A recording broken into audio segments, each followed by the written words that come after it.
ऐसा नहीं है कि आपको इन चारों में से किसी एक को ही चूज करना होगा, डिपेंडिंग अपॉन कि सिचुएशन क्या है। अलग अलग मोटिवेशन आपके ऊपर काम कर सकता है। जैसे कभी कोई फियर आपके ऊपर हावी हो रहा है तो उस फियर को आप यूज कर सकते हो मोटिवेट होने के लिए, अपने काम को करने के लिए। फॉर एग्जाम्पल, आपने देखा अपनी फैमिली में कि पैसे की वजह से क्या दिक्कत हो रही है, अपने पेरेंट्स का इलाज कराने के पैसे नहीं है, तो डर लगा ना कि कल को अगर और प्रॉब्लम बढ़ गई तो पैसा कहां से लाएंगे, तो देयर इज फियर।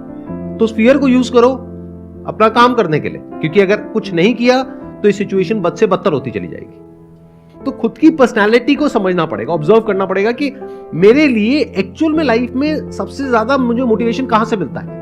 या जब भी आपने कभी तो अच्छा लाइफ में परफॉर्म किया होगा किसी न किसी चीज में, तो जब किया तो उसके पीछे क्या मोटिवेशन था वो देखो, बजाय हमसे पूछने के या किसी और से पूछने के। अपनी लाइफ को ऑब्जर्व करो तो आपको समझ आ जाएगा, अच्छा मेरी जो पीक परफॉर्मेंस थी वो इस वजह से निकल करके आई थी, मतलब इस तरह का मोटिवेशन मेरे ऊपर बहुत काम करता है। तो इंटेलिजेंटली आप मूव कर सकते हो लाइफ में। नहीं तो अगर आप किसी की बात सुन करके मोटिवेट होने की कोशिश करोगे तो फंस जाओगे। क्योंकि प्रॉब्लम क्या है कि आज प्रभु जी हैं, वो कुछ और बात करेंगे, मैं कुछ और बात करूंगा, कोई और है वो कुछ और बात करेंगे, तो किसकी सुनोगे?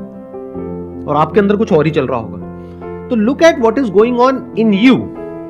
जरूरी नहीं है जिस तरह से आप मोटिवेट होते हो उसी तरह से मैं होता हूं, और जिस तरह से मैं होता हूं उस तरह से आप होने की कोशिश करोगे, आपको मजा ही नहीं आएगा। मैं आपको कहूंगा आओ यहाँ पे आके फ्री में सेशंस करो, आप सुबह उठ ही नहीं पाओगे।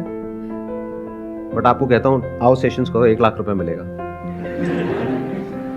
उठना क्या, आप सोओगे नहीं, नींद उड़ जाएगी, राइट? तो अलग अलग लोगों पे अलग अलग मोटिवेशन काम आएगा।